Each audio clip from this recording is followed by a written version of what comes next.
સાબરકાંઠાના હિંમતનગરમાં બુધવારે એટલે કે આજે વહેલી સવારે એક મોટો અકસ્માત થયો હતો। શામળાજીથી અમદાવાદ કારમાં જઈ રહેલા પરિવારને અકસ્માત નડ્યો છે। કાર ટ્રકની પાછળ ઘૂસી ગઈ હતી। અકસ્માતમાં કારના ટુકડે ટુકડા થઈ ગયા છે, જ્યારે અંદર બેઠેલા 7 લોકોના ઘટના સ્થળે મોત થયા છે। મળતી માહિતી મુજબ અકસ્માતમાં કારમાં સવાર 7 લોકોના ઘટના સ્થળે મોત થયા હતા, જ્યારે એક વ્યક્તિ ગંભીર રીતે ઘાયલ થયો છે।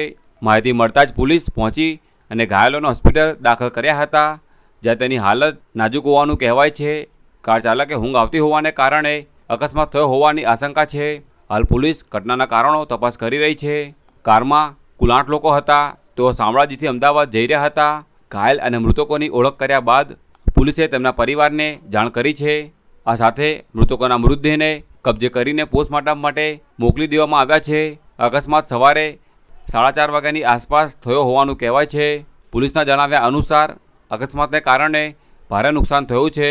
અનુમાન છે કે અકસ્માત સમયે ઝડપ 120 પ્રતિ કલાકથી વધુ હશે। કારનો આગળનો ભાગ ટ્રકની પાછળ ઘૂસી ગયો હતો।